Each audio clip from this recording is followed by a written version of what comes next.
It's lively and unrehearsed. It's our weekly discussion show, Moral Side of the News. I'm John Blim with the WHAS Crusade for Children, and we're glad you're alongside. With me today, as always, is a distinguished panel. Rabbi Gaylia Rooks, the Temple, Reverend David Harkleroad, South Point Church, New Albany, Father John Stoltz, St. Aloysius Catholic Church, and Dr. John Slider, Breckenridge Chapel, Free Methodist. Our first topic, to wear or not to wear? That's the question.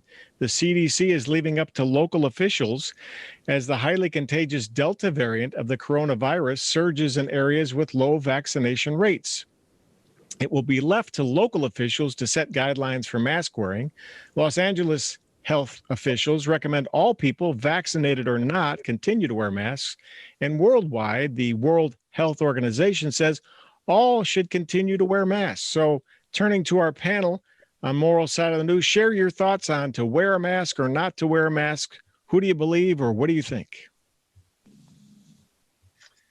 Well, I think the CDC recommends that in the United States, in certain places where there is average number of people vaccinated, that people who are vaccinated do not need to wear their masks. And of course, they're speaking sort of nationally, and sort of a common sense approach would be is that I bring my mask with me around. I have one available to me close by because there's some places that still require them. Being clergy, sometimes we get called to the hospitals and things like that. We need to have a mask with us in those kinds of places. And there may be even other places, public transportation or other areas that still require masks. And so I think it's good sense to carry one with us. But the science also says that for people who are vaccinated, that vaccinated people have good protection from even the Delta variant now. And so that in that sense, not wearing mine in the ordinary routine of my life of whether I'm at work here at the parish office or if I'm out about in the community and other places, I am not worried about not wearing a mask at this moment. If the science somehow changes and we get new communication about things, well, then I'm attentive. And I'll watch out for that. But for right now, that's the position I take. I understand other local communities like LA, and there are places they have maybe their own situation in which they determine that. And I don't understand or see all the reasoning, or I've heard all the reasoning about that. I also know the World Health Organization is looking at the entire world, the global situation, where some countries have very low vaccination rates still. And so I can understand recommendations there for places like that. Well, I think John nailed it. I think we just have the invitation and closing hymn, and we got it. I'll take mine along with me. So I'll take it with me. I had the other night I went out to a restaurant. They didn't require it, but I went to a medical appointment today, and to get in the building, you did need it. So, and I live in a condo unit or facility that has older folks living in it, I reckon, and I just kind of have it on my wrist whenever I go out in public. So just in case somebody gets skittish, I'm not really that worried about it, but I want to respect others' concerns. I think we're taping this on July 1st, and I think that the rules for the Commonwealth of Kentucky are changing on July 1st as far as places that require masks. That must have been my phone call I just got. So I think obviously the hospitals, any medical facility, public transportation, things like that will still require them or may still require them. And that is certainly understandable, and I applaud that. As far as, just normal living, everyday activities, it's very interesting. Kentucky, especially Louisville, is doing really well in terms of our percentage of people who are vaccinated. And of course, these amazing vaccines are doing a fabulous job against the Delta variant. And we are very thankful to God and science for that blessing. But part of the CDC's concern, as I understand it, is that although we are protected, we may actually get such a mild case of COVID and not even be aware of it. We can still transmit the virus. And, you know, it's become a whole political thing about whether to get vaccinated or not. I mean, for some people, it's a health issue, although I know someone in New York who has major health issues, and her doctor had her put into the hospital to receive the vaccine so that they were prepared for what might happen. And I thought that was brilliant. And she did very well on the first one and not as well on the second one. And, you know, but she was right there in the hospital and they were watching her. And I think that that's something that people with health issues might consider. But that being said, it is an incredibly political issue, which just astounds me and baffles me. We have all kinds of requirements and laws to protect people and protect themselves. I mean, wearing a seatbelt is not an option. Smoking in a public facility is not an option to protect people from themselves and to protect others. I think that being said, what the CDC is most concerned about at this point that is that some of the people who are vaccinated can still possibly, because we don't really know, transmit the virus. And since there is a significant percentage of even in America, our population that is not vaccinated, that then we could spread it to them. And I think I read one thing about it's to protect those who are vaccinated, because the more it spreads in America, the more variants and mutations will occur here in the United States. And if this continues on, inevitably there will be a mutation that the current vaccines are not protecting us against. Yeah, I think that these reasonable measures are good. We need to keep being aware, keep trying to keep up with the changes. There was, I believe, a USA Today article that I really appreciated that kind of talked about this being a bottom-up approach. You're more aware of your own risks than the federal government is, and communities have unique variables of risks. And so I think bottom-up structure on what needs to be done and who needs to be wearing masks is probably really appropriate. For me, this topic and the other two topics today, all three kind of just have me thinking about mortality. You know, this Delta variant is a reminder. There's always a new strain of something. There's always a new variant. There's always a new risk. And it should be a good reminder about life. Life is short. Life is fragile. I think we'll be talking about that in some of our other discussions today. And it just had me thinking about us kind of really being mindful about eternity, about things of the future. I was thinking about a well-known story about Dr. Martin Lloyd-Jones. He was a famous preacher in London. And when World War II came, he actually preached a series of sermons preparing his congregation for the bombings. And he basically said, whether you live or die, you should be prepared to meet God and embrace the gospel. And there was actually an instance where a bomb fell and dropped plaster from the ceiling of their church. And he just kept on preaching. And I think the point in all of it was bombs are falling everywhere. You know, you can go home and you're just as likely to die. But what you need to know is that you are secure with the Lord and that you've believed in the good news of Christ. So just, I think, a reminder for me is our mortality, and that while we should take precautions, while we should be cautious, I think we're facing a world where there's always a new risk. And so we need to be aware of those things. When you first walked out in public, let's say within the past month, and you saw people without masks, did you, like me, do a double take and say, wow, this is not what I was expecting, and look where we are? Yeah, and I've noticed, you know, after we've been able to take masks off, I like to smile at people going past me. It makes them wonder. But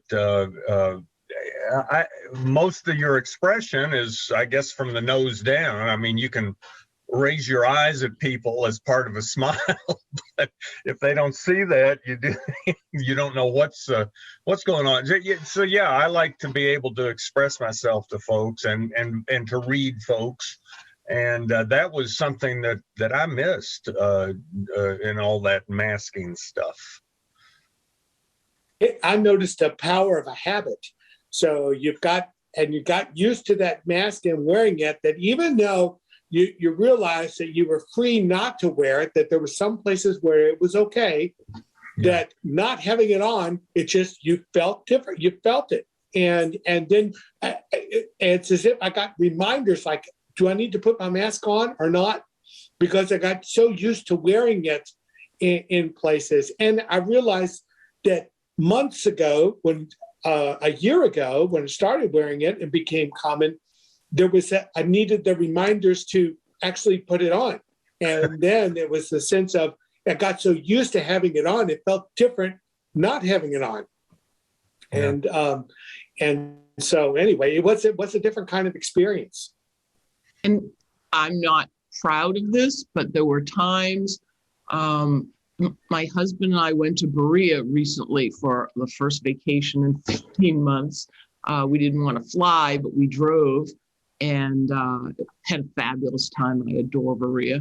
But the hotel said, if you are fully vaccinated, you do not need to wear a mask. So you're looking at people and you're wondering, are they just anti-maskers or anti-vaxxers? Or, I mean, it was, and I realized, that's not my call. That's, they're a human being, they're a child of God. I wish them well. And it's just, here in town the other night, we went to a restaurant and ate indoors. So you wear your mask to walk into the restaurant and then take it off to eat. I mean, it's just confusing. It's weird. And all we can do is do our best and just try to be safe and mindful of not only our own health, but everyone else's health. Which, as I said, I read this article. It was, I can't remember where I read it, but it was, it was pretty stunning. It was like, if you want to be totally selfish, which I would hope no one wants to be totally selfish, but it was like, if you want to be totally selfish, you should still wear your mask to protect you from the upcoming variants, as transmissions continue. Are we going to get all three in, John, do you think? Yes, let's move on to our next topic, John Slider. Thank you for that nice segue. Construction workers in Columbus, Indiana got an on-the-job surprise recently. They unearthed bones believed to be perhaps 2,000 to 3,000 years old. Bones of an adult male, preteen, and infant are thought to be Native American people of the Adena culture, which existed in the Ohio River Valley as far back as 1000 BC. So turning to our panel on Moral Side of the News, do any of us really think about civilizations that lived here long before us? I'd love to jump in here. This article caught my attention. I grew up near an Adena Native American mound in Cedarville, Ohio, and routinely was kind of near and aware that that civilization had been in my hometown before me. So it's an interesting article, and it certainly grabbed my attention. And, I told you I kind of had this theme of mortality on my mind. I remember as I've studied history that civilizations just constantly build on top of each other. I mean, sometimes multiple civilizations. And it just reminded me that someday someone will build a shopping mall over our graves. and we should be aware of. That's Yeah, we should be aware. Are our souls ready for eternity? The book of James says, "What is your life? You're a mist, like a vapor that appears for a little time and then vanishes." And some moral side of the news panel in the future will be sitting talking about one of our graves being unearthed. So I think it's a neat piece of history, and I think again it's just a reminder that life keeps ticking by. Oh, David, I love your confidence that moral side of the news, which is actually the oldest continuously running public affairs program in the country. That's right, 1952.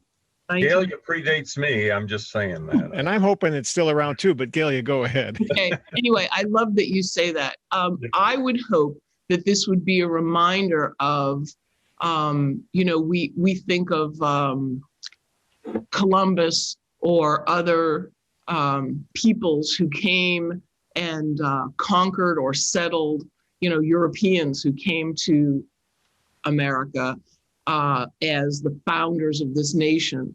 And it's such hubris. And so anyway, I hope that this is just another reminder of how badly we treated the indigenous people who were already here and how mindful we need to be of the fact that, we're here. That's not likely to get undone in the near future.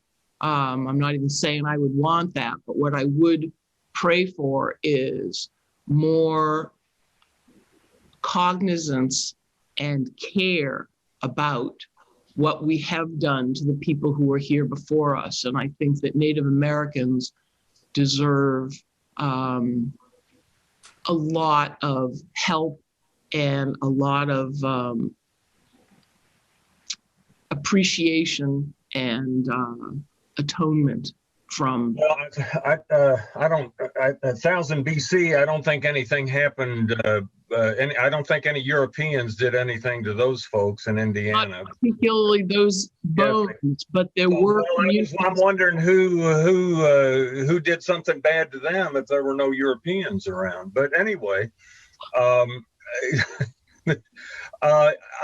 reminded, kind of building off of David's thought that, and Gaylia's, that there's no guarantee on civilizations or states, countries lasting. There is some finitude, if I can. Is that a word? Nothing's guaranteed. I think of a couple things that. First of all, many religious traditions, I certainly know that my own says that human remains need to be treated with a sense of respect, and so that's something important. And I do realize, as David said, it is in history that I've learned a little bit too, and that civilizations just build on top of each other, and it doesn't take too long for that to occur. It really does happen. Mm-hmm.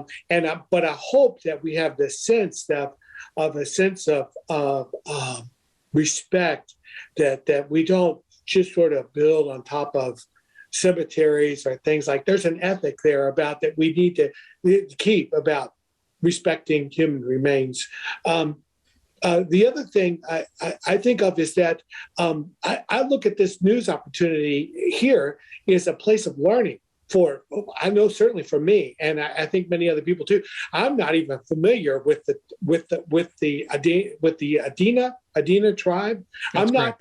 correct. That's a new word for me. I've heard, of course, the Iroquois, Cherokee, because of names associated with Louisville, but that's new. Or that there were even mounds nearby would also be something that is new to me. So I'm looking at this kind of piece of news as also a place of learning for me and for other people in the public, to learn to appreciate about other cultures, the history. Who was here? What were the people like? What do historians know about the anthropologists? What do they know about the peoples who were here before we were?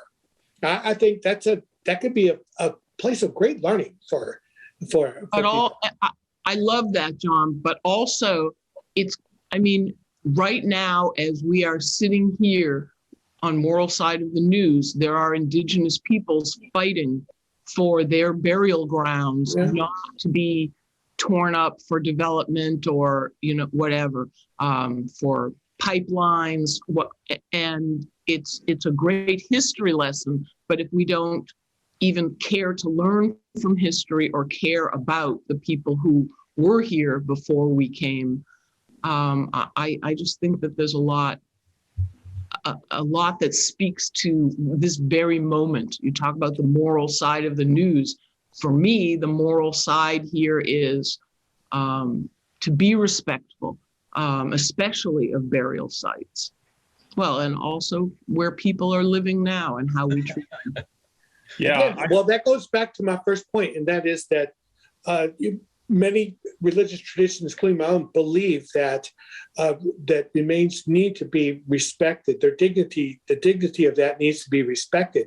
And I have a sense now that we actually need to be reminded of that concerning some of the issues that happen in the news today around that.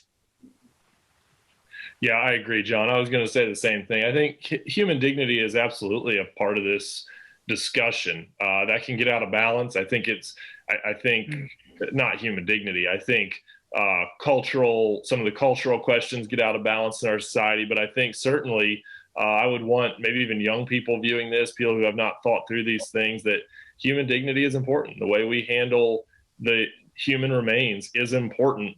We believe that people are valuable, that they're made in God's image, and some of that's being lost in our society. So I think this story has a lot of tentacles, and I think you guys are right that those are important things to think about. Very good. Let's move on to our third and final topic here on Moral Side of the News in our panel. We all remember the terrible Christmas Day bombing in Nashville, Tennessee. A recreational vehicle was intentionally detonated, killing the bomber, injuring 3, and crumbling a portion of downtown. Now, nearly 6 months later, 31 businesses are back in business as tedious work continues. So, panel, we end our program. This is good news. Yeah, it is.